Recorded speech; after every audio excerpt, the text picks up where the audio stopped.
Basahin natin ulit yung aklat ng John chapter 12, 24 to 26. Pakatandaan ninyo, hanggat hindi nahuhulog sa lupa ang butil ng trigo at mamatay, mananatili itong nag-iisa. Ngunit kung ito'y mamatay, mamumunga ito ng sagana. Ang taong nagpapahalaga sa kanyang sarili lamang ay siyang mawawalan nito. Ngunit ang taong hindi nagpapahalaga sa kanyang buhay, sa daigdig na ito ay siyang magkakaroon ng buhay na walang hanggan. Ang naghahangad na maglingkod sa akin ay dapat sumunod sa akin. At saan man ako naroon, ay pumaparoon din siya. Pararangalan ng Ama ang sinumang naglilingkod sa akin. Amen. So, batay po sa binasa natin sa aklat ng John chapter 12, verse 24 to 26. Yung title po natin ngayon, hanggat hindi ka nahuhulog, mananatili kang nag-iisa. Amen. So, last preaching natin dito sa Korea. So, maiksi lamang po yung preaching natin. Bali, continuously lamang po yung kaninang preaching nito nung kaninang umaga. So, maiksi lamang po yung preaching natin, kaya makinig po tayo mabuti. Uli, lahat po tayo is mabless sa salita ng ating Panginoon. So, kwento ko po sa inyo yung una namin pagpunta dito para mas maunawaan yung mabuti yung binasa natin. So, relate to sa binasa natin teksto na kung saan sinasabi na, pakatandaan ninyo hanggat hindi nahuhulog sa lupa ang butil ng trigo at mamatay, mananatili itong nag-iisa. Ngunit kung ito'y mamatay, mamumunga ito ng sagana. So, isi-share ko po sa inyo yung kung bakit pumunta kami dito at kung paano humiwalay kami sa isang puno at nagkaroon ng bunga. So, relate ito sa ministry. So, alam niyo po, nung pumunta kami dito sa Gimje, pakiramdam namin na palayo kami sa Diyos. Yun ang tunay na naramdaman namin. Alam niyo po, kasi po sa simbahan po na dinadaluhan po namin, yung buhay doon is sobrang napaka-spiritual. Magsisimba ka ng Wednesday, magsisimba ka ng Friday, pagdating ng Linggo, 5 beses ka magsisimba. So, napaka-spiritual ng mga tao doon. Tapos, everyday, kinakailangan ka dumalo ng prayer, tuwing gabi. So, wala kang ibang gagawin sa buong buhay mo, kundi mamuhay ka na maka-spiritual. So, ako, nag-stay ako doon sa simbahan na yun bago ko nakilala ang aking asawa. So, more than na po ako doon. Ilang taon ba? So, more than, pagdating ko dito, 13 years na ako dito. Ilang taon na tayo, Mrs.? 8 years. So, ibig sabihin, umabot na ako doon sa 7 years akong nagsisimba doon. 7 taon akong namuhay ng gano'n na maka-spiritual, na walang ginagawa kundi nagdarasal, umaattend Wednesday and Friday, and sa lahat ng service. So, gano'n katindi. At yung mga tao doon na mga leader, sobrang higpit nila. Sobra sila kung mag-review. Lahat, sa bawat pagkakamali mo, kinakailangan itama ka nila hanggang sa mahubog ka talaga, tumatag ka sa pananampalataya. Hanggang maging ganap ka na disciple. So, nung napalayo kami doon sa simbahan, pakiramdam namin, para kaming manghihina sa pananampalataya. So, yun yung nasa isipan namin na kung saan, iniisip namin na ito lang yung simbahan na kung saan makakapamuhay kami ng ganap sa pananampalataya. Kasi itong simbahan na ito, open 24 hours, pwede ka magdasal. So, yung pamumuhay mo as a spiritual, doon lalago ka sa pananampalataya kasi nga, andito ka sa isang lupa na mataba. So, dito, talagang lalago yung pananampalataya mo kung paano ka iiwas sa makamundong pamumuhay. Kasi walang oras para isipin mo pa yung bagay na makamundong pamumuhay. Kasi araw ng linggo, biruin niyo. Mag-i-start yung service ng alas 5 ng madaling araw, tapos matatapos ito ng alas 12 ng madaling araw. So, saan ka pa? Paano mo maiisip yung bagay na kung saan maiisip mo pa na gumawa ng kasalanan? Wala na. Pahinga mo na lang kapag natapos yung service, magpapahinga ka lang, tapos babalik ka ulit sa service. Parang walang kapahingaan yung araw ng linggo, pero para sa amin is good. Kasi nga, doon ka talaga hinuhubog sa pamumuhay spiritual. Inilalayo ka sa pamumuhay makalaman. Pero, yung nangyari sa amin, naisip namin, dahil nga sa paglayo namin sa simbahan, para bang nag-regret kami na kung saan, baka lumayo na rin yung pananampalataya namin. Yun yung pananaw namin. Sabi, Sabi po nga namin ng aking asawa huwag kang mag-alala, siguro na masasamahan tayo ng Panginoon. Yun ang sinabi na lang namin. So sa buhay namin, alam niyo po, nung dumating na kami dito, nagulat, sobra talaga akong nagulat.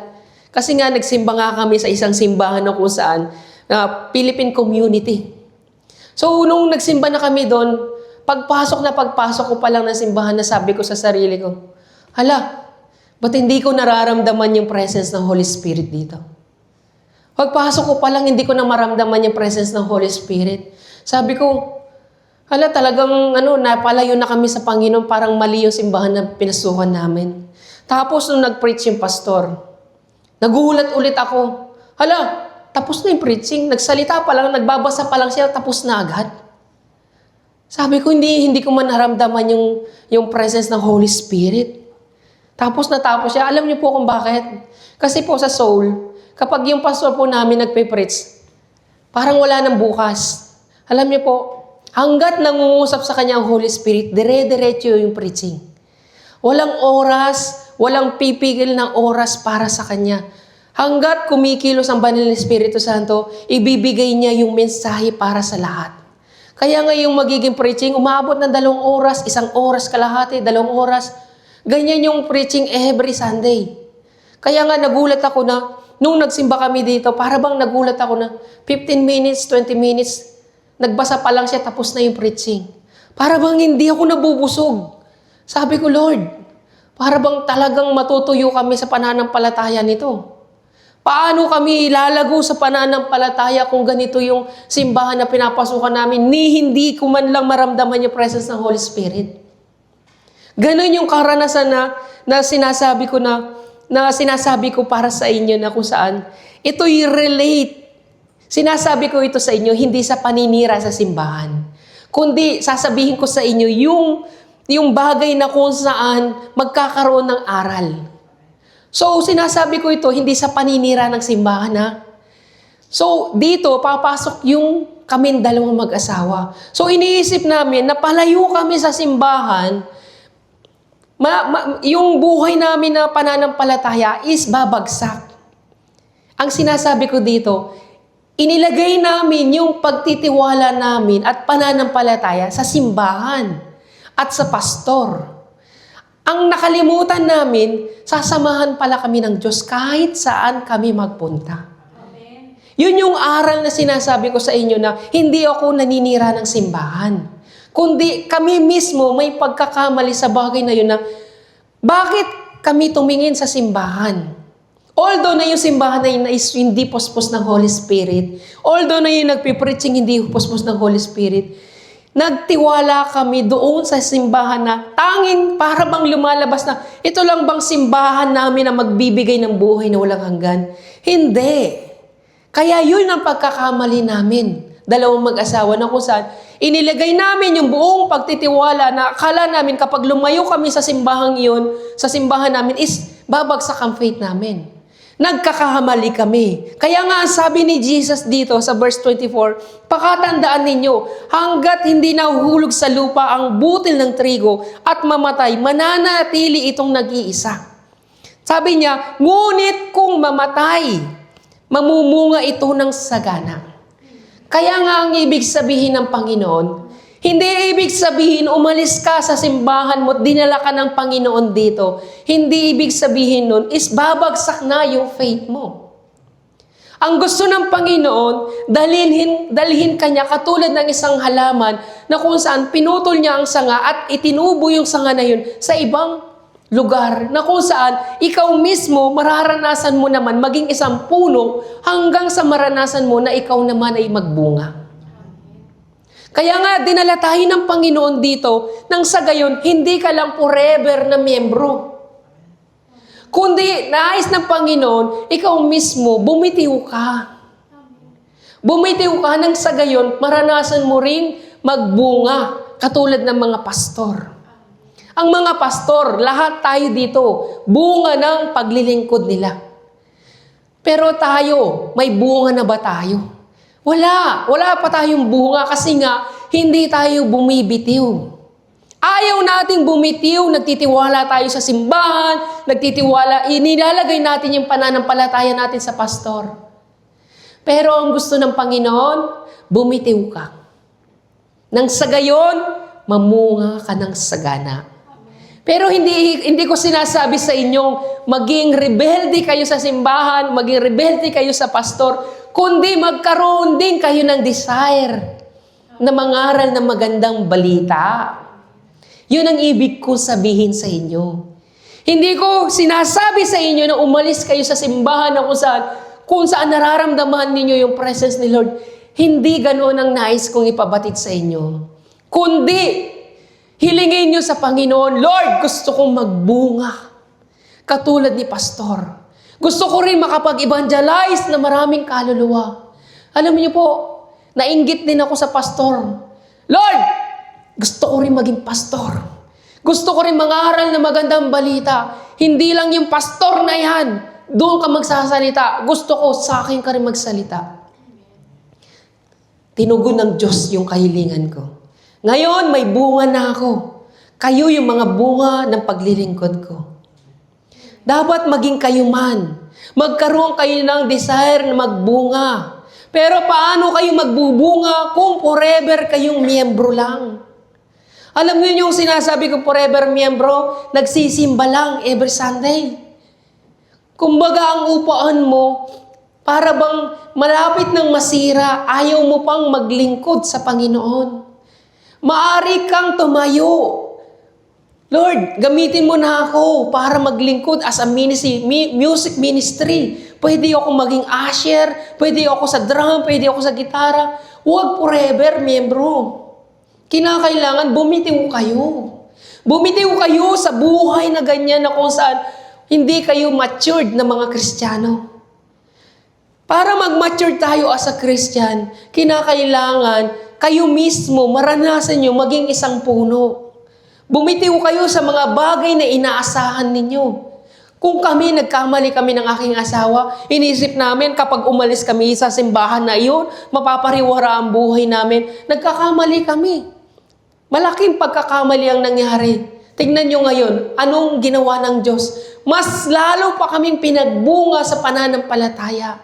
Mas dahil nga sa mga karanasan, sa mga paghihirap, although na umalis kami doon, mas dumami yung pagsubok namin. Mas tumindi yung hirap na naranasan namin dahil walang tumutulong sa amin.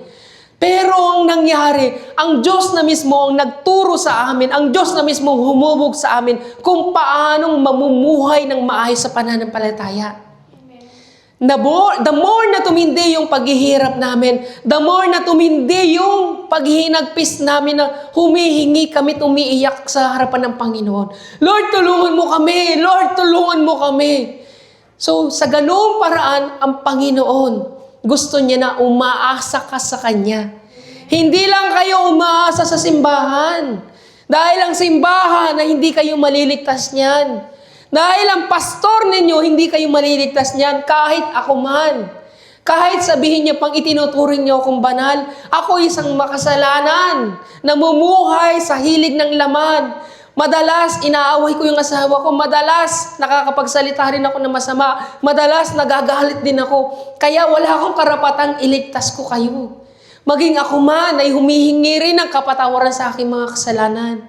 Ang nais kong sabihin sa inyo, magtiwala kayo sa Panginoon. Kung ano man ang problema na meron ka ngayon, bitawan mo yan. Mag-umpisa ka.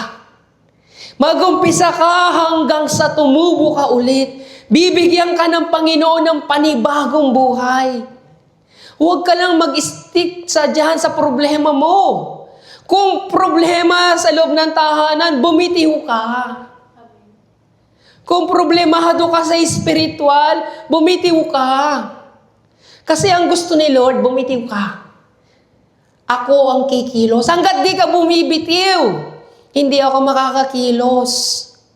Kaya nga sinasabi niya, ngunit kung mamatay na ito'y magbubunga ng sagana.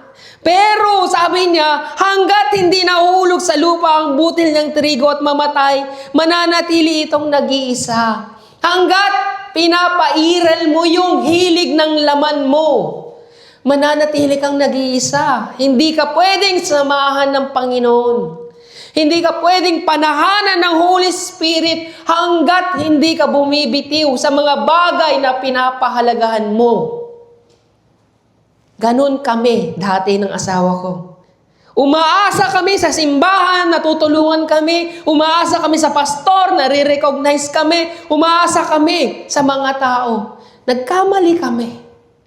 Na tanging Panginoong Yesus lamang pala. Tanging Holy Spirit lang ang gagabay pala sa amin.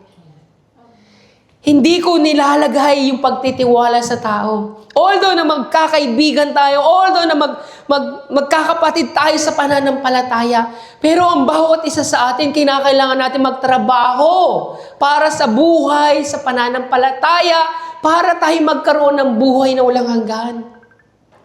Hindi ang taong magliligtas sa atin, kundi ang ating Panginoong Yesukristo ang siyang magliligtas para sa atin. Siya mismo ang magbibigay ng buhay na walang hanggan. So, ang pangungusap sa amin ng Panginoon. Sabi ko sa Panginoon, Lord, kung tunay mo akong sinasamahan, mangungusap ka sa akin. Ito yung lagi kong pinapatotohanan sa inyo. Na kung saan, Lord, paihipin mo yung malakas na hangin. Gusto kong patunayan mo na sinasamahan mo talaga ako, na hindi ako napariwara. Na hindi ako nagkamali, na nandito ako sa Gimje. Na pinadala mo talaga ako para sa mga tao na ito. Kahit paulit-ulit kong patutuhanan sa inyo ito, hindi ako magsasawa. Kasi nga, ito yung katotohanan na pangako ng Panginoon sa akin na hindi kita iiwan. Sasamahan kita saan ka man magpunta. Kaya nga saan man ako magpunta, ngayon hindi na ako magtitiwala sa anumang bagay na pinapahalagan ko, kundi sa Diyos lang. Naway maging kayo man.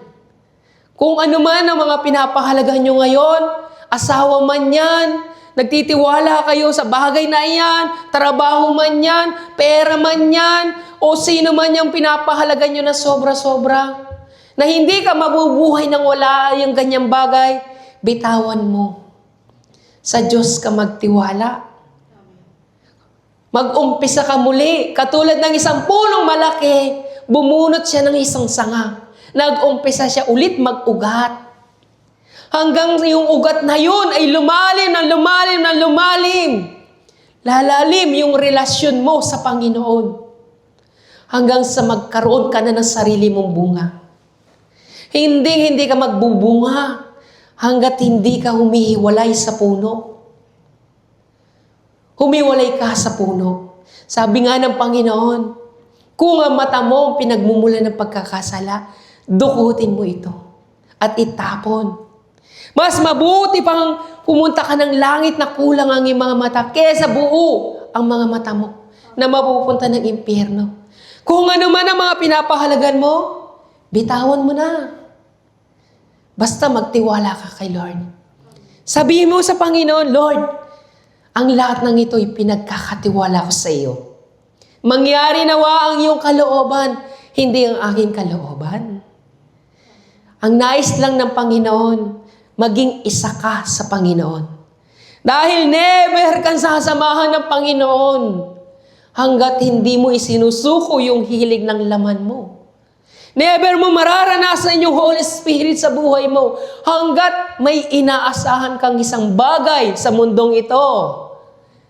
Pero kung magtitiwala ka sa kapangyarihan ng Banal Espiritu Santo, anong gagawin ng Holy Spirit? Una sa lahat, ipapaalala sa iyo yung mga kasalanan na meron ka. Lord, ito yung problema ko, pero bakit kasalanan ang pinapaunawa mo sa akin? Dahil anak, diyan tayo mag-uumpisa. Sabi ng Panginoong Yesus, pinuputol niya yung mga sanga nang sa gayon magbunga ng sagana. Alam niyo kung bakit? Alam niyo, nung nagtrabaho ko as yung farmer, kami dalawa ng aking asawa, nagtataka kami.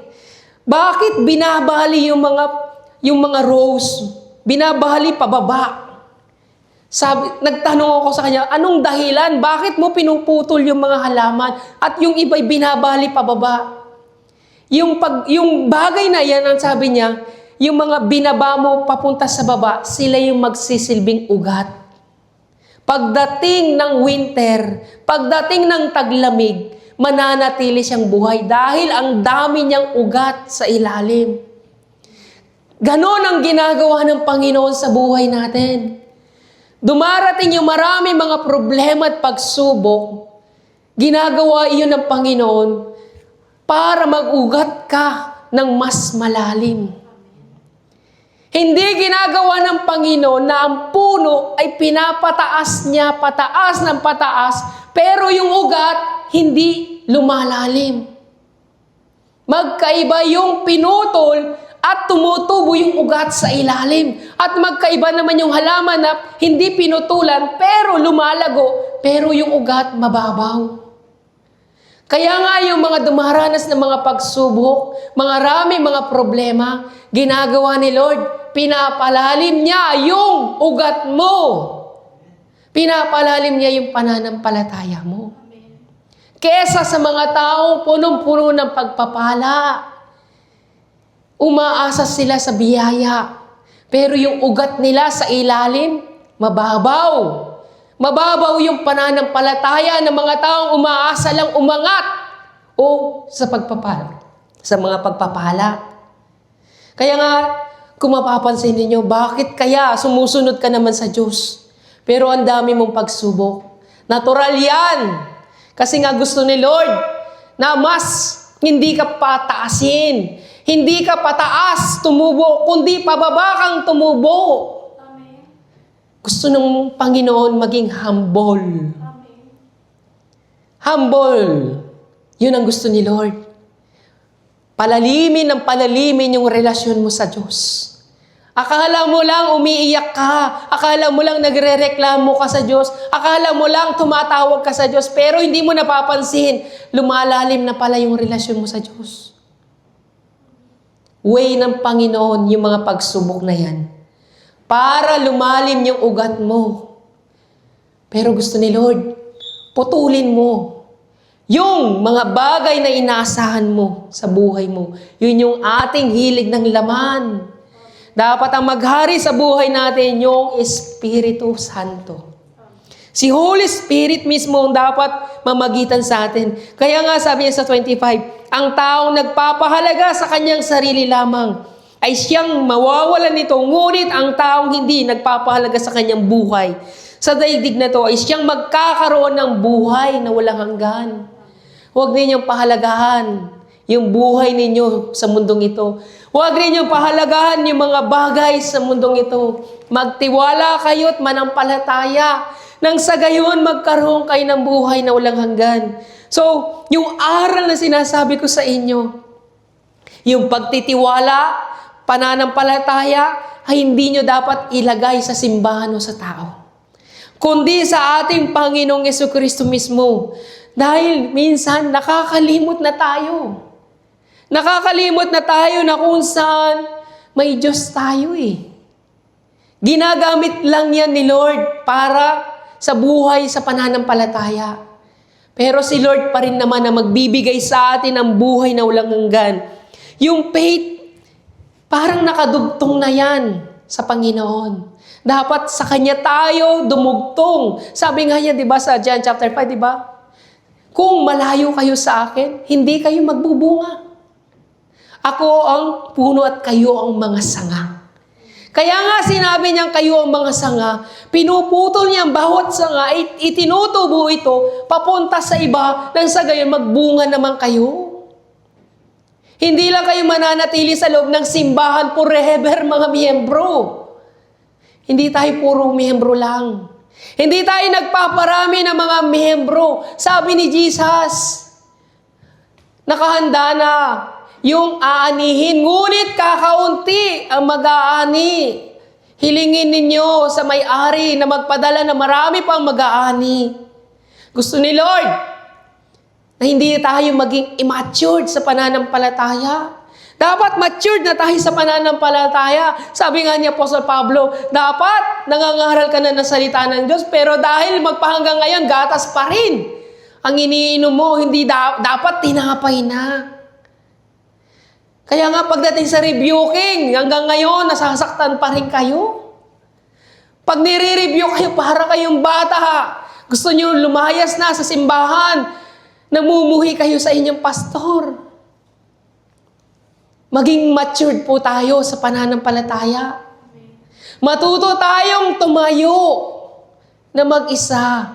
Huwag tayong dumepende sa mga pastor, huwag tayong dumepende sa simbahan, sa mga kaibigan, kundi ikaw mismo magkaroon ka ng relasyon sa Diyos.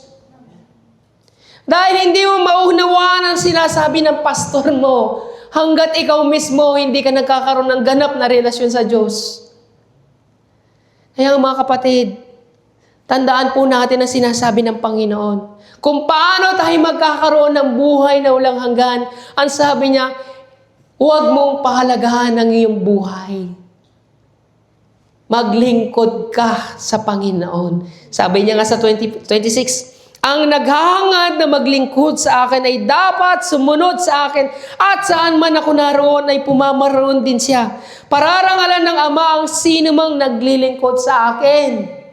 Malinaw na hindi tayo dapat forever na membro ng simbahan. Dapat naglilingkod daw tayo nang sa gayon parangalan tayo ng Panginoon ng alin? Ng buhay na walang hanggan. Kaya nga sinabi ng Panginoon, kung ang puno ay hindi nagbubunga, putulin mo ito. Ito'y wala ng kwenta. Hindi ibig sabihin na itinanim tayo ng Panginoon. Tinanim nga tayo ng Panginoon eh. Pero nag-expect si Lord na magbubunga tayo. Pero wala tayong ginagawa sa buhay spiritual. Nagsisimba lang tayo. Umaasa lang kayo sa service. Umaasa lang kayo na sa preaching ng sa gayon, masabi ninyo sa sarili nyo, nakapagsimba ka na. Pero hindi ganoon ang gusto ng Panginoon. Nagsimba ka. Uuwi ka ng bahay. Pagbulay-bulahin mo salita ng Diyos. Pag napagbulay-bulahin mo na salita ng Diyos, i-share mo yung gospel na natutunan mo. Nang sa gayon, nagbubunga kayo ng sagana. Hindi lang yung umaasa kayo every Sunday, nakikinig lang kayo. May mga tao sa paligid ninyo. May mga pamilya kayo. Tinawag kayo ng Panginoon para magbunga. Hindi kayo tinawag ng Panginoon para mapunta ng impyerno. Tinawag kayo ni Lord, magpakatatag kayo sa pananampalataya. Kung ano man ang mga pagsubok na dumarating sa buhay nyo, natural po yan. Tanggapin ninyo yung mga pagsubok na yan. Kasi nga, nasa ilalim tayo ng proseso na kung saan ginagawa ni Lord, ginugupitan niya yung mga sanga natin. Inaalis niya yung mga bagay na kagustuhan ng laman natin. Kung yung kaibigan mo inalis sa'yo dahil nagtitiwala ka sa Kanya, umaasa ka sa Kanya, aalisin ni Lord yan. Kung yung bagay na pinapahalagan mo, yung trabaho mo, aalisin ni Lord yan. Dahil doon ka na nagtitiwala. Kung sa sarili mo, nagtitiwala ka dahil napakatalino mo, papahiyain ka ng Panginoon. Lahat ng bagay na pinapahalagahan natin, aalisin ng Panginoon. Pero natural yan. Tanggapin mo yung rebuking. Tanggapin mo yung rebuking ng sa gayon. Lumalim yung ugat mo. Papunta sa baba, sa ilalim ng lupa. Dumating man yung baha, dumating man ng bagyo, ang puno na yun nakatayo pa rin. Pero kung mababaw yung ugat mo, darating ang pagsubok sa buhay mo, babagsak ka. Tignan niyo tuwing bagyo, makikita niyo yung mga puno nagbabagsakan dahil napakababaw ng ugat nila. Pero yung mga malalaking puno at may mga malilit pa na puno, magtataka ka. Bakit hindi sila natumba? Gayong itong mga puno na ito napakalaki. Anong pinagkaiba nila? Mababaw yung ugat ng malaki. Pero yung mga maliliit, ang lalim ng ugat pala. Kumbaga isipin mo, judgmental. I-judge natin yung maliit na puno, pero sa ilalim nun napakalalim pala ng ugat. Kaya nga po mga kapatid, nire-rebuke tayo ng Panginoon kasi gusto niya, bitawan natin yan. Ayaw ng Panginoon na nakakapit kayo sa mga bagay na pinapahalaga nyo ngayon. Ano bang pinapahalaga ninyo mga kapatid? Una sa lahat, ayaw ninyong bumitiw sa mga problema ninyo. Pinoproblema ninyo yung mga bagay na problema na tanging ang Panginoon lang ang magbibigay ng solusyon. Pero kayo mismo, sinisikap niyo yung masolusyonan ng mga problema ninyo. Paano magkakaroon ng solusyon? Ganun, mag-isa ka lang. Sabi niya nga, diba? Hanggat hindi mamamatay, mananatili itong nag-iisa. Hanggat hindi mo pinapatay yung pagnanais mo sa sarili mo, hindi ka magkakaroon ng Holy Spirit. Kaya nga dapat isuko natin iyan mga kapatid. Isuko natin yan. Hindi ka dapat habang buhay na nagiging puno lang o sanga na walang bunga. Dapat, Lord, gamitin mo ko as instrument. Ang dami kong kaibigan, Lord. Pero lahat sila walang pananampalataya. Gamitin mo yung karunungan ko. Magaling lang ba ako sa pagdating sa araw ng linggo, tuwing simba? Gamitin mo ko. Lord, may mga katrabaho ko doon na bago sa trabaho namin. Gamitin mo yung bibig ko para evangelize ko sila. Lord, gamitin mo ko as a vlogger. Vlogger ako. Sikat ako. Kilala ako ng mga tao. Gamitin mo ko as instrument. Ang daming paraan para tayo magbunga. Pero ayaw nating magbunga dahil nakakapit pa rin tayo sa dati nating buhay. Talikuran na ninyo yung dati nyong buhay. Binago na tayo ng Panginoon. Wala na yung dati nating buhay. Kaya nga yung preaching kanina, yung title, ako'y binago na ni Kristo. Wala na yung dati kong buhay. Wala na tayo sa dati nating pamumuhay. Kung dati namumuhay tayong mag-isa, ngayon namumuhay tayo kasama ng Holy Spirit. Kasama natin si Lord sa buhay natin. Kaya huwag kayong malungkot kung layuan man kayo ng mga tao. Huwag kayong malungkot kung kayo usigin man ng mga tao. Huwag kayong manghinayang. Dahil mas mahalaga ang Holy Spirit at ang Diyos sa buhay natin. Hindi ka maliligtas ng iyong katabi. Hindi ka maliligtas ng iyong asawa, ng iyong anak, ng mga magulang. Tanging si Kristo lang ang magbibigay sa iyo ng buhay na walang hanggan. Hindi ka rin maliligtas ng iyong problema. Hindi ka rin maliligtas ng biyaya ng Diyos, ng pagpapala. Kahit naisin mo lahat ng pagpapala sa mundong ito, hindi ka magkakaroon ng buhay na walang hanggan. Kahit na yung trabaho mo, pinapahalagan mo, isuko mo yan sa Panginoon. Ilang beses nang nangusap sa iyong Panginoon, hanggang ngayon ang tigas ng ulo mo. Kailan ka matututo? Araw ng linggo, nagtatrabaho ka. Ilang beses pang sasabihin sa iyo ni Lord yan, kapag nasa impyerno ka na, sasabihin sa iyo ng Panginoon, anak, ilang beses akong nangusap sa iyo, pero huli na ang lahat. Ang buhay natin, mga kapatid, hindi natin alam kung kailan tayo mamamatay. Hindi nga natin alam kung kailan darating ang Panginoong Jesucristo. Challenge sa atin yan. Kaya nga hindi sinabi ni Lord yan para nang sa gayon, hindi tayo makapaghanda sa muli ang pagparito. Kaya nga, ang dapat nating isipin, sabi nga niya, di ba, sapat na yung mga suliranin ninyo sa araw-araw. Sapat na yun. Yung bagay na kung saan, yung sularinin natin sa sarili natin, Lord, paano ba ako magkakaroon ng ganap na pananampalataya? Patawarin mo ako sa aking mga kasalanan. Lord, ayoko nang dagdagan pa yung suliranin na yan. Itong mga problema na ito, ayoko nang idagdag. Sarili ko nga, hindi ko mabago Yung mga problema pa kaya sa buhay ko. Tulungan mo ako, Lord. Amen. Tulungan mo akong mabago yung sarili ko. Na kahit punong-puno ako ng problema, magiging masaya pa rin yung damdamin ko na lalakad at magpapatuloy na maglilingkod sa iyo. Yun yung sinasabi ni Lord na hindi ka na nag-iisa. Dahil bumitiw ka na. Bitawan ninyo dahil mababaliw kayo sa mga problema ninyo.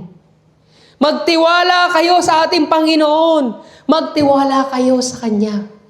Sabi niya nga, di ba? Maniwala kayo sa akin. Kung hindi totoo ang sinasabi ko, bakit ko sinasabi sa inyo, pupunta ako sa Ama at maghahanda ako ng mga silid doon at babalik ako para sunduin ko kayo. Maniwala kayo, babalik ang Panginoong Jesucristo. Pero sa pagbabalik niya, paano kung abala ka sa maraming bagay? Katulad ng pinakita sa akin ng Panginoon. Yung pinakita ng Panginoon, sabi ni Lord sa akin, sabi ng anghel, matulog ka ng mahimbing. Huwag mo nang isipin ang araw ng bukas. Ang Panginoong Jesucristo ay darating na. Natulog ako ng mahimbing. Pagkagising ko, nakasuot na ako ng puting lino. Sa labas ng bahay, nagsilabasan ng mga tao. Nagniningning na sa liwanag ang lahat. Lahat ng buong paligid nagliliwanag dahil sa puting linong suot ng bawat isa sa amin. Pero may bukod tangis ang bahay na puno ng kadiliman. May isang babae doon na nagsasampay. Abalang-abala sa pagsasampay. Samantalang kami nasa labas na. Nakasuot na ng puting lino na nagliliwanag. Nagbukas ang langit. Nakita ko ang Panginoong Jesucristo na nakasakay sa itaas ng ulap. Nandun din yung mga anghel. Nangunguna ang Panginoong Jesucristo. Bumukas ang langit. Samantalang yung babae na yun, yung tahanan niya punong-puno ng kadiliman. Hindi niya alam, paparating na ang Panginoong Jesucristo. Walang alam. Dahil abala siya sa gawaing bahay. Kayo, tayo, malapit na dumating ang Panginoong Jesucristo, abalang-abala pa rin kayo sa mga problema ninyo. Hayaan na ninyo si Lord ang bahala dyan. Ang isipin nyo, yung tungkulin na ibinigay sa atin ng Panginoon. Ipangaral ninyo ang salita ng Diyos. Maglingkod kayo sa akin. Saan man ako naroon, dapat naroon kayo. Nang sa gayon, bibigyan ko kayo ng buhay na walang hanggan. Pero ano sabi ng lingkod ng Panginoong Jesucristo? Guro, saglit lang, uuwi muna ako upang ipalibing ko ang aking ama. Teka lang, di ba sabi ko sa iyo, sumama ka sa akin, saan man ako naroon? Eh Lord, namatay yung ama ko eh. Ano sabi ni Jesus? Hayaan mo ang patay ang maglibing sa kapwa niya patay. So, ang gusto ng Panginoon, kung sila taga-salibutan sila, hayaan mo sila. Sa akin, sumunod ka sa akin dahil pinili kita, anak. Pinili kita, kabilang ka sa kanilang langit, kaya huwag kang hiwalay sa akin. Amen. Kaya mga kapatid, huwag ninyong hiwalay ang sarili ninyo. Huwag kayong lumayo sa Panginoon dahil lamang sa mga problema na meron ka. Huwag mong hayaan na manatili ang kadiliman sa iyong puso. Paghariin mo pa rin ang liwanag. Kahit punong-puno ka ng kadiliman sa paligid mo, manatili ka sa liwanag. Manatili kang nagtitiwala sa ating Panginoong Jesucristo. Hindi ka dapat manatili sa kadiliman lang. Ikaw mismo maging silbing liwanag sa loob mismo ng tahanan. Kung ang tahanan mo ay puno-puno ng kadiliman, ikaw mismo, Lord, gawin mo kong isang ilaw sa loob ng tahanan. Lord, gawin mo kong isang ilaw. Ayoko mapundi yung ilaw na ito at buong sambahayan mapupunta ng impyerno. Kung mahina sila ako, panatiliin mo akong matatag. Tulungan mo akong maging matatag sa pananampalataya. Kaya mga kapatid, mamuhay tayong nanaayos sa kalooban ng Diyos. Ang nais ng Panginoon, bumitiw ka sa mga bagay na yan at umpisahan mo ng maglingkod. Paano ka makakapaglingkod sa Diyos? Gayong problemado ka. Paano ka mapupuspos ng Holy Spirit? Gayong problemado ka. Mahihirapan kang sumunod sa kalooban ng Diyos. Kaya nga, yung Panginoon nung nangusap sa akin, Lord, babagsak yung pananampalataya namin, Lord, dito. Ano bang dapat namin gawin, Lord? Kaya nga, ang sabi ng Panginoon, kung sa simbahan na yan hindi pinapahayag ang pagsisisi, ikaw mismo ang gagamitin ko para mag-preach ng gospel. Para yung mga tao marinig nila ang gospel ng pagsisisi. Kaya nga dumating sa point na inallow ng Panginoon na nag-preach ako ng gospel doon sa simbahan. Ipinahayag ang kasalanan. Nang sa gayon, maging silbi ka.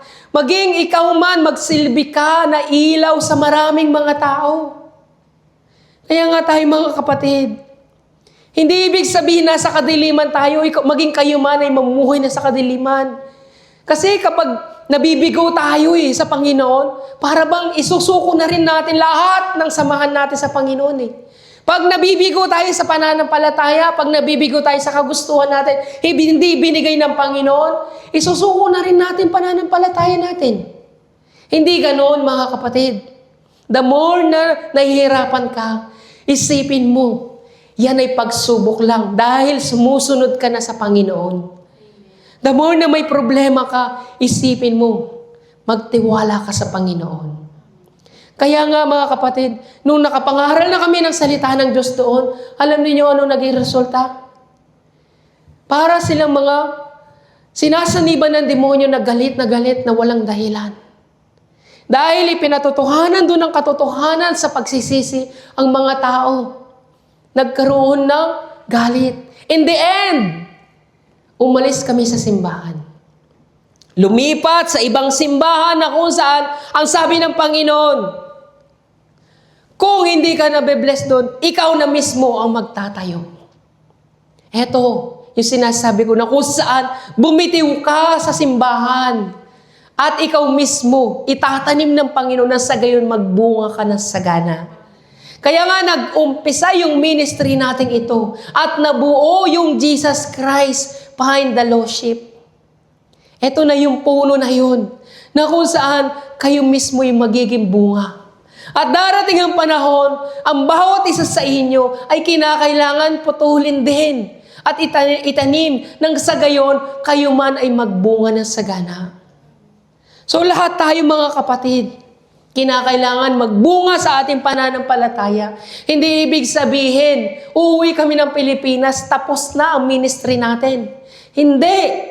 Nag-uumpisa pa lang ang ministry natin dahil mas mabigat, mas matindi ang labanan na ipinakita ng Panginoon.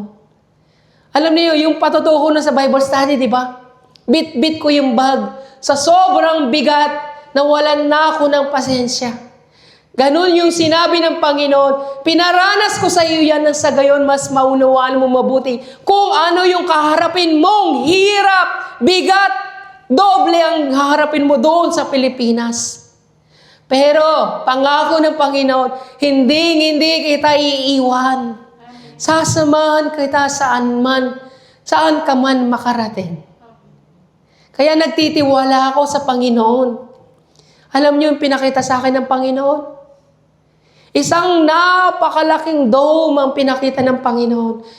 Libo-libong mga tao. Lahat sila'y mga Katoliko. Lahat sila tumalikod sa kasalanan. Lahat sila tumanggap sa ating Panginoong Jesucristo. At lahat sila ay natatakan ng pangalan ng ating Panginoong Jesucristo. Ganon yung pinakita ng Panginoon sa akin. Habang nangangaral ako sa gitna ng dome. Kaya nga naniniwala ako, umpisa pa lang ito ng paglago ng ating ministry. Kaya kayo maiiwan dito. Huwag kayong bibitaw. Hindi ibig sabihin na sa Pilipinas kami, wala na, babagsak na rin ang pananampalataya niyo. Dapat kayo mismo itanim ninyo yung sarili niyo. Paglalimin ninyo yung ugat ninyo at mamunga rin kayo. Pero, tandaan ninyo yung mga aral na tinanggap ninyo. Ibinigay na sa inyo ang katotohanan. Ibinigay na sa inyo ang salita ng Diyos na kung saan ang dapat niyong ipahayag sa mga tao. Dapat sila magsisi sa kasalanan. Nang sa gayon magkaroon sila ng ganap na buhay na walang hanggan. Lahat tayo mga kapatid, magkakahiwalay man tayo, pero sama-sama tayo sa ministry na ito. Darating ang panahon, magsasama tayo sa Pilipinas. Lahat tayo ay sama-sama. Tignan nyo kung paano lumalago yung ministry natin. Meron na tayong Zoom ngayon. Marami ng mga taong nakikinig sa salita ng Diyos. Lumalaganap at marami mga taong nababago. Dahil naitanim na tayo ng Panginoon. Ang bawat isa sa atin ay nagbubunga na ng sagana. Hindi ito sagana ng pagpapala, kundi nagbubunga tayo na nagliligtas tayo ng maraming mga kaluluwa. Kaya kayo, huwag kayong maging isang puno na lamang na walang bunga hanggang sa dumating is malanta na lang kayo. Dumating ang bagyo at matutumba na lang kayo. Kinakailangan magbunga tayo mga kapatid. Kung ano yung mga aral na tinanggap natin, paglaguin natin yan sa buhay natin. I-exercise natin sa buhay natin. Ibahagi natin yung salita ng Diyos. Kung ang alam mo lang ang salita ng Diyos na, uy, magsisi ka at nang sa gayon mapatawad ka, yun ang daan para magkaroon ka ng buhay na walang hanggan. Paulit-ulit mong sabihin yan sa mga tao. Hindi mo na kinakailangan pahirapan ang sarili mo. Hindi mo na kinakailangan mag-aral pa. Gawin mong professional, hindi. Ang kinakailangan mong gawin, ipakita mo sa mga tao na talagang nasa iyo ang Diyos. Na kumikilos ang Diyos sa buhay mo. Kaya nga, mga kapatid, sabi nga sa Mateo chapter 10 verse 25, at sabi niya, sapat nang matulad ang alagad sa kanyang guro at ang alipin sa kanyang Panginoon. Kung ang ama ang ng sambahayan ay tinawag nilang Beelzebul, lalo nang lalaitin nila ang kanyang mga kasambahay. Kaya mga kapatid, sapat na daw na maitulad ang alagad sa kanyang guro at ang alipin sa kanyang Panginoon.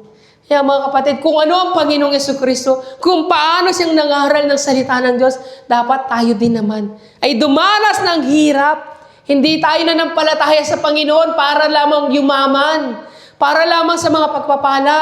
Sumusunod tayo sa yapak ng Panginoong Jesucristo. Tayong lahat ay uusigi ng mga tao. Ang mga tao, itatakwil nila tayo.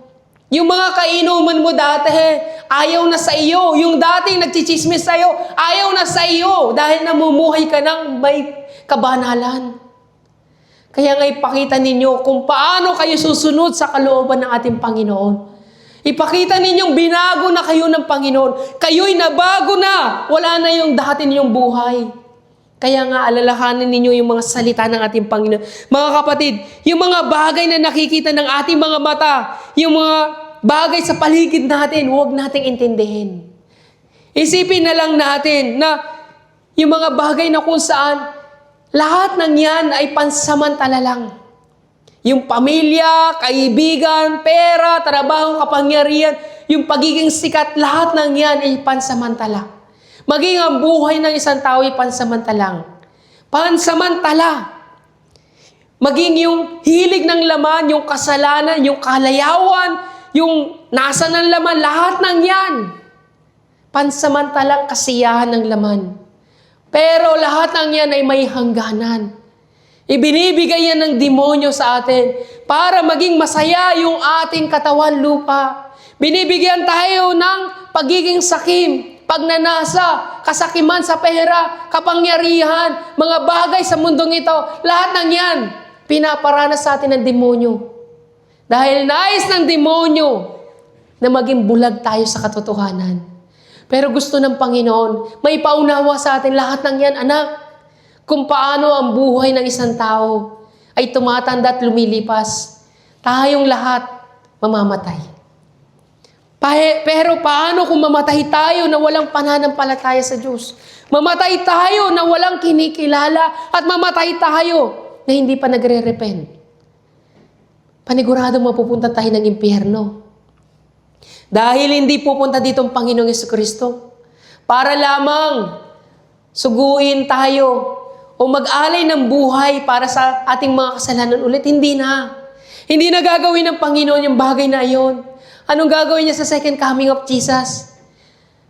Titipunin niya ang kanyang mga anak at pagkakalooban niya ng pinangakong buhay na walang hanggan. Pero paano tayo? Paano tayong namumuhay pa rin sa kasalanan? Nakilala natin ang Panginoong Jesucristo, pero hanggang ngayon namumuhay pa rin sa kasalanan. Sino magliligtas sa atin? Sabi nga ng Panginoon, wala nang handog na may handog pa para sa kapatawaran ng kasalanan. Ang naghihintay na lang sa kanila ay yung naglalagabgab na apoy ng impyerno. Kaya nga, habang nabubuhay tayo, binibigyan tayo ng pagkakataon ng Diyos na magsisi sa ating mga kasalanan. Ito na lang yung pagkakataon na binibigay sa atin ng Panginoon nang sa gayon magkaroon tayo ng buhay na walang hanggan. Kaya huwag po nating sayangin. Kung ilalagay ninyo yung pag-asa ninyo sa mundong ito, yung bagay na kung saan Doon na kayo magtitiwala. Hindi kayo mabibigyan ng buhay na walang hanggan ng mundong ito. Kasiyahan, oo. Pero panandalian. Pero ang buhay na walang hanggan ay matatanggap lang natin sa ating Panginoong Jesucristo. Sa Kanya lamang yung buhay. Sa Kanya lamang matatanggap ang kapatawaran ng lahat ng ating mga kasalanan.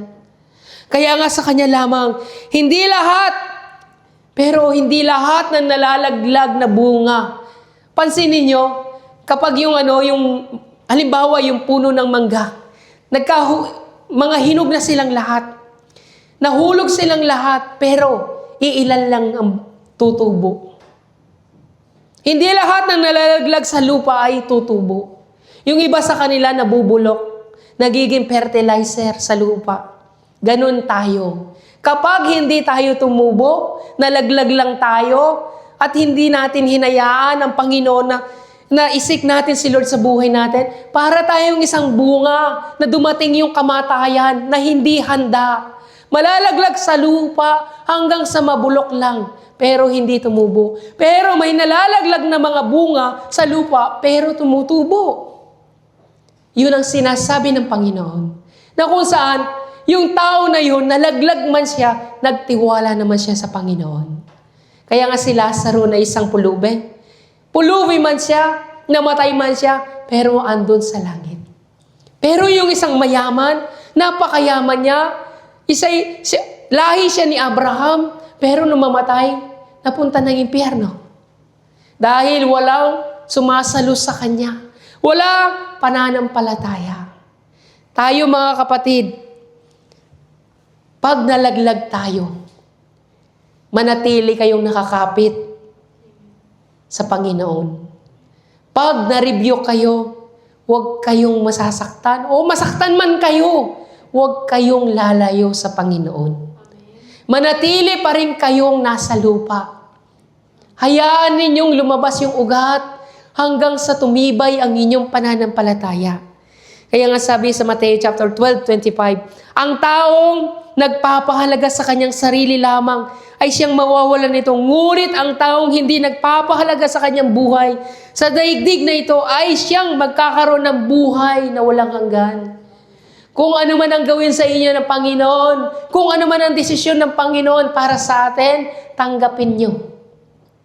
Minsan kasi may gusto tayo. Minsan kasi may plano na tayo. Pero iba, taliwas sa plano ng Diyos. Kahit last minute na lang, biglang mababago, tanggapin ninyo.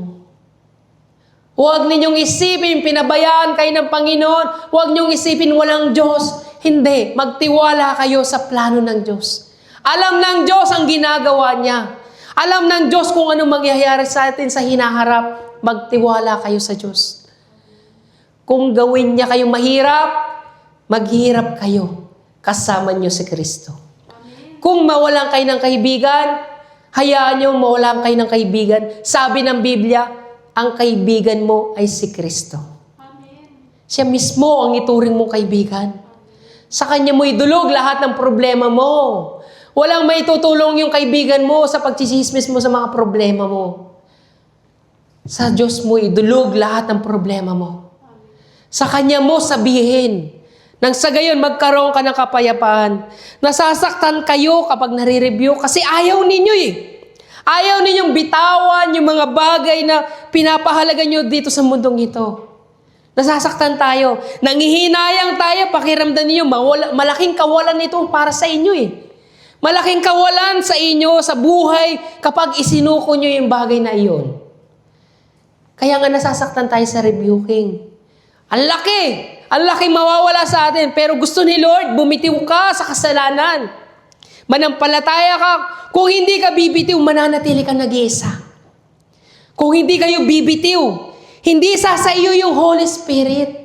Hanggat nagtitiwala ka sa sarili mo, sa mga bagay sa mundong ito, hindi sa iyo yung Holy Spirit. Tignan niyo yung Bible study natin, si Sister Yana. Diba? Nagtitiwala siya sa Google. So, nirebuke siya. Huwag kang magtiwala sa Google. Hayaan mo, i-allowed mo sa buhay mo si Holy Spirit. Tinanggap niya yung rebuking. Yung rebuking na yun, naging blessing para sa kanya. At hindi lang para sa kanya, kundi para sa maraming mga taong nakikinig, nagbunga. Napansin ninyo? Hindi man siya kumilos, tinanggap niya yung rebuking, pero nagbunga siya. At yung bunga na yun, nadamay ang mga taong nakikinig, maging sila man, tinanggap nila yung salita ng Diyos. Maging sila man ay naligtas sa kasinungalingan ng demonyo. Maging sila man ay lumaya sa gapos ng demonyo na magtiwala din sa mundong ito. Nang sa gayon, nung nagtiwala sila sa rebuking, binitawan nila yung inaasahan nila at ang pumalit sa kanila, yung Holy Spirit. Diba? Napakasarap kung magtitiwala tayo sa Holy Spirit. May pangungusap sa atin ng Holy Spirit every time. Every time na magtitiwala kayo. Kanina, si Brother Vincent, hinihingi niya yung gitarang yun. Sabi ko sa kanya, may kwento ang gitarang yan. Humihingi ako sa Panginoon, Lord, bigyan mo ako ng isang gitara. Pero ayoko nang bumili. Gusto ko yung isang libreng gitara lang. Ang sabi ko, Lord, gusto ko ng isang libreng gitara. Ang sabi ng Diyos, lumingon ka sa likuran mo, may makikita kang isang gitara. Parang yung kay Abraham, na kung saan si Isaac ihahandog na niya. Pero nagtiwala siya sa Panginoon. Sabi niya, Abraham, huwag mong ituloy iyan. Nung sinabi niya yun, mayroon siyang nakitang isang handog na tupa. Ganon din, sabi ng Diyos sa akin, lumingon ka, may gitara sa likuran mo. Paglingon ko, may gitara nga, totoo. Totoo nga, may gitara. Sabi ko, Lord, oo nga no, totoo nga, may gitara. Thank you Lord, binigyan mo na ako ng libreng gitara. Kung magtitiwala lang kayo sa panalangin nyo, tutugunin kayo ni Lord. Gusto nyo kasi instantly eh. Ang gusto ni Lord, magtiwala ka. Bitawan mo yung sarili mong paniniwala na kung saan, yung pride mo. Alisin nyo yung pride ninyo. Alisin nyo yung harang sa pagitan ninyo ng Diyos. Yun yung kasalanan. Kaya nga hindi makakilos sa inyo si Lord eh. Kasi ayaw ninyo magtiwala ng buong buo sa Kanya. Pag sinabi sa inyo ng tao, mag-resign ka sa trabaho mo. Palitan mo yung trabaho mo. Kapag may linggo kang trabaho, hindi yan kalooban ng Diyos. Magtitiwala ka kaya? Maniniwala ka kaya? Magre-resign ka kaya? Palagay ko hindi. Kasi nagtitiwala ka sa sarili mo at nakakapit ka pa rin sa sarili mong sikap. Sabi ni Lord, bumitiw ka. Bumitiw ka ng sagayon. Kapag nahulog na sa lupa ang butil ng trigo at mamatay, mananatili itong nag-iisa. Ngunit kung ito'y mamatay, mamumunga ito ng sagana. Hindi mo mararanasan si Lord sa buhay mo hanggat nagtitiwala ka sa iyong sarili.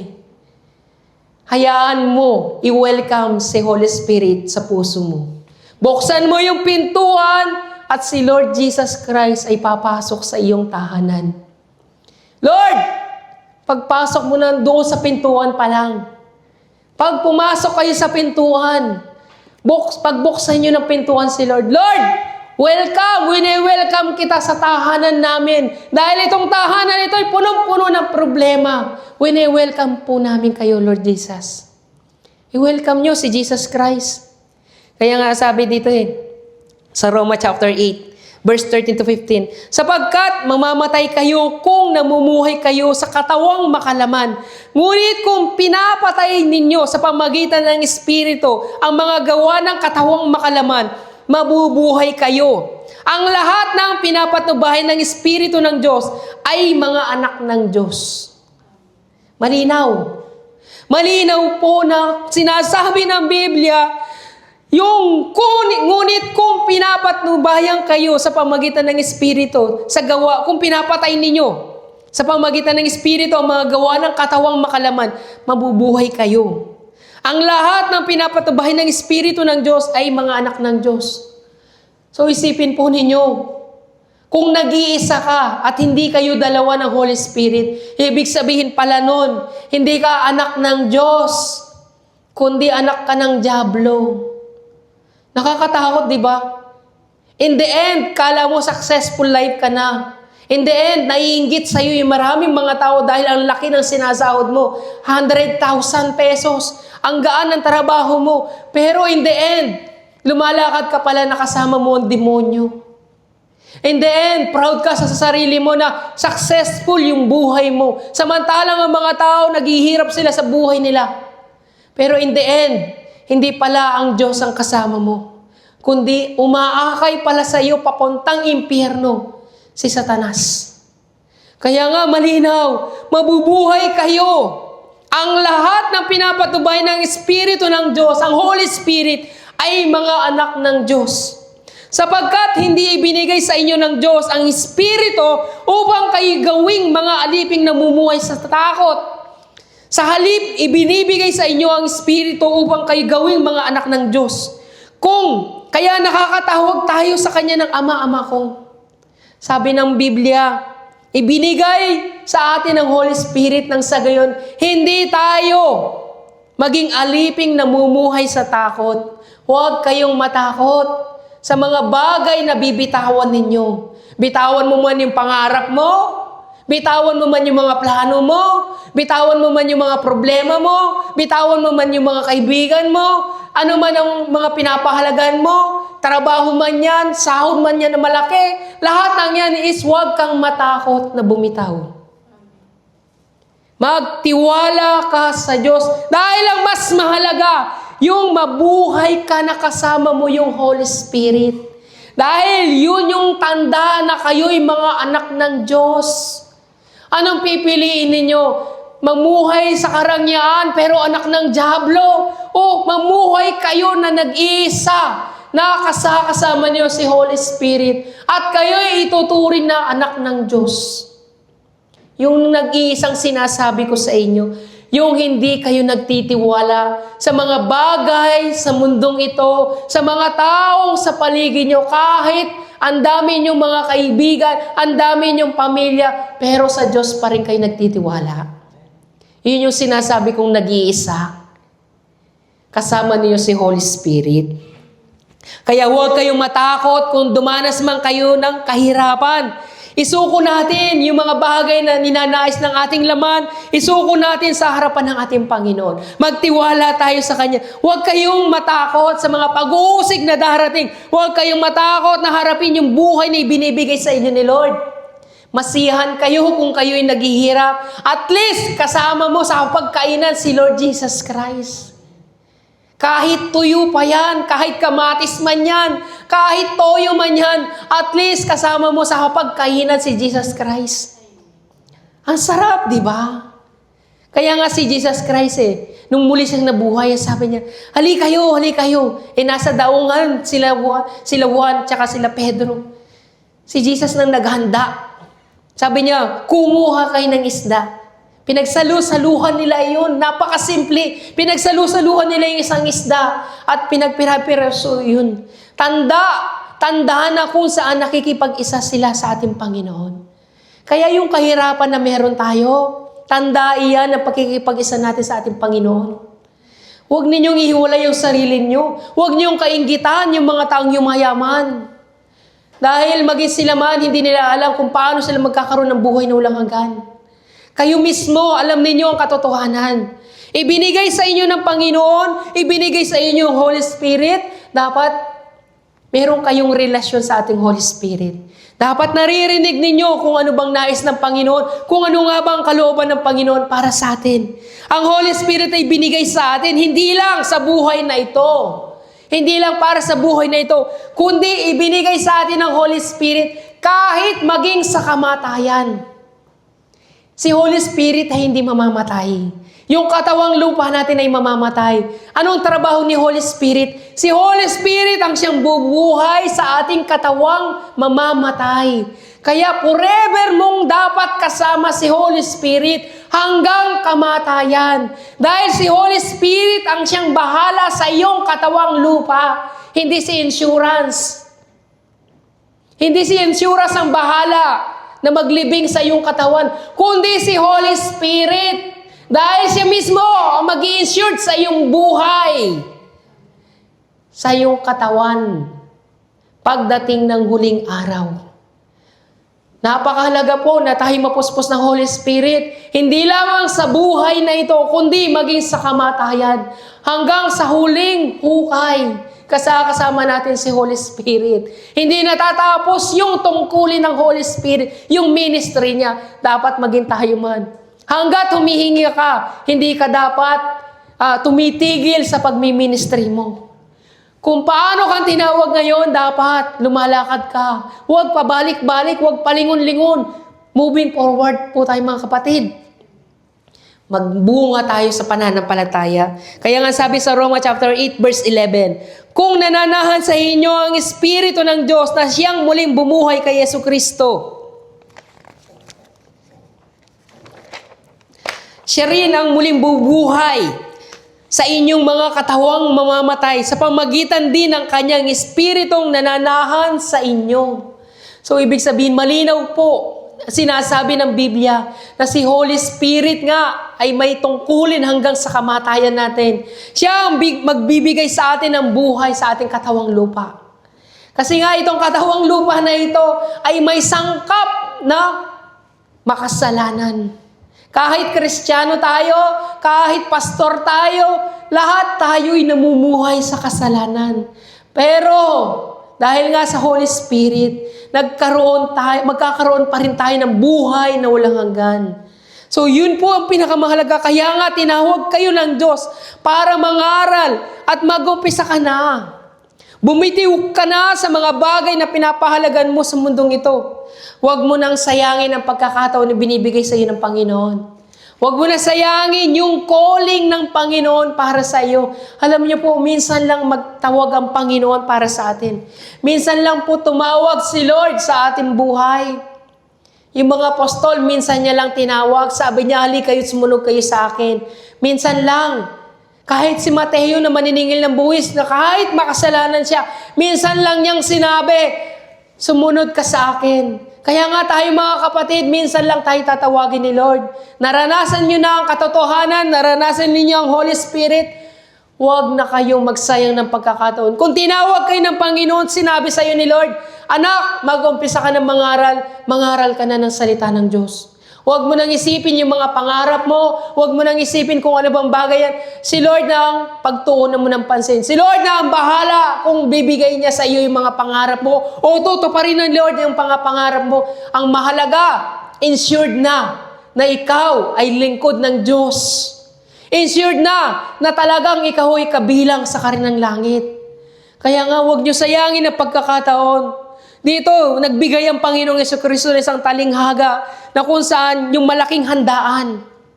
Ang sabi niya doon, nagbigay siya ng isang talinghaga. Sabihin niyo sa mga tao na nakahanda na ang handaan, na ipapatay na ang mga baka, lahat ng ngayon ay nakahanda na. Tawagin na ninyo lahat ng inanyayahan. Pero, anong ginawa ng mga inanyayahan? Sabi nila, nagpakasal ako, kaya nga, gagawin ko muna. Mababasa natin sa Lucas chapter 14. Verse 15 to 24. So doon sa talinghaga na iyon, sabi ng mga inanyayahan, bagong kasal ako. Kaya nga sabi nila, kinakailangan ko munang samahan yung aking asawa. Bagong bili ako ng kalabaw. Kinakailangan subukan ko muna yung pag-aararo sa bukirin. Ang dami nilang dahilan sa Panginoon. Tinawag na sila ni Lord, pero ang dami nilang dahilan. Kaya nga sa verse 24, ang sabi niya doon, sinasabi ko sa inyo, isa man sa mga unang inanyayahan ay hindi makakatikim ng aking handa. Itong sinasabi ng Panginoon na huling handaan, ayun na yun. Yun yung buhay na walang hanggan doon sa langit. Yun na yung handa na sinasabi ng Panginoon. Sabi niya sa Lucas chapter 13 verse 30, tunay ngang may nahuhuling mauna at may naunang nahuhuli. So mga kapatid, huwag nating i-reject yung calling sa atin ni Lord. Tandaan ninyo, ang buhay natin sa mundong ito ay maiksi lamang. Minsan lang tayo mabubuhay sa mundong ito. Huwag ninyo sayangin yung calling na ibinigay sa inyo ng Panginoon. Hanggat buhay kayo, huwag niyo sayangin ang pagkakataon na pagsisihan ng inyong mga kasalanan. Talikdan ang lahat ng mga pagkakasalan na meron kayo. Kaya mga kapatid, sabi sa Mateo 12:26, ang naghahangad na maglingkod sa akin ay dapat sumunod sa akin at saan man ako naroon ay pumaparoon din siya. Pararangalan ng Ama ang sino mang naglilingkod sa akin. Yan ang nais ng Panginoon. Saan man ako naroon din siya. Isipin ninyo, nasaan ba ang Panginoon? Andun ba sa salibutan, ang Panginoon ay nasa kariyan ng langit? Dapat doon ako kung saan ang Panginoon. Lord, sinabi mo kung saan ka naroon, dapat pumaparoon din ako. Eh di dapat nandun ako sa langit. Pangako mo yan, Lord, Doon dapat ako sa langit. Ensured mo na ang pangalan ko ay nakasaad sa aklat ng buhay.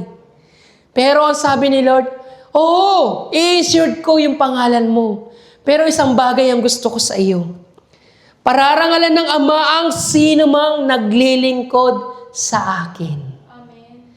Kaya nga sabi ng Panginoon, bumitiw ka na anak, nang sa gayon, tuluyang ka nang magbunga ng sagana.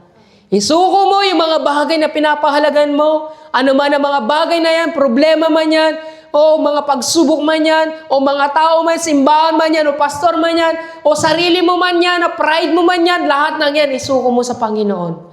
Magtiwala ka sa ating Panginoong Yesukristo. At ang Panginoon ang siyang bahalang mag-insured sa iyo ng buhay na walang hanggan. Amen po ba? Amen. Tayong lahat ay sabay-sabay na manalangin. So sa lahat na po ng mga nasa Zoom, nasa live, sama-sama po tayong magdasal sa ating Panginoon. Ano man po yung mga bagay na nais ninyong hilingin sa ating Panginoon, nais ninyong i-repent, mag-repent po tayo.